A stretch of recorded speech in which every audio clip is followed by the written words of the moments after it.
Next সামে আসি। 9y⁴টাকে আমরা লিখব 3y² হোল স্কোয়ার প্লাস 16কে লিখব 4 হোল স্কোয়ার মাইনাস 33y²।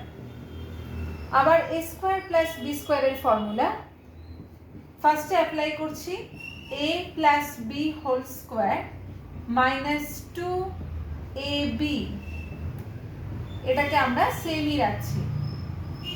সেক্ষেত্রে একটু দেখে নিই পারফেক্ট স্কোয়ার নাম্বার হচ্ছে কি হচ্ছে না।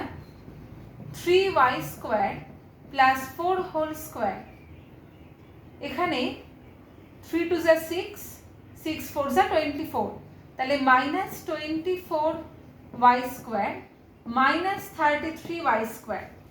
এখানে আমরা দেখতে পাচ্ছি 5 আর 7 মানে 57, মাইনাস 57y² হচ্ছে, যার মধ্যে 57টা কোনো পারফেক্ট স্কোয়ার নাম্বারে কিন্তু পড়ছে না।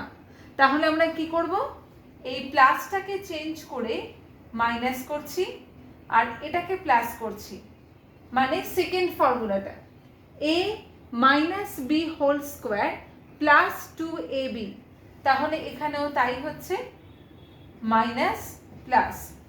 আমরা এবার একটু চেক করে নিই, প্লাস 24 মাইনাস 33 কিন্তু মাইনাস 9 হচ্ছে, 9 ইজ পারফেক্ট স্কোয়ার নাম্বার।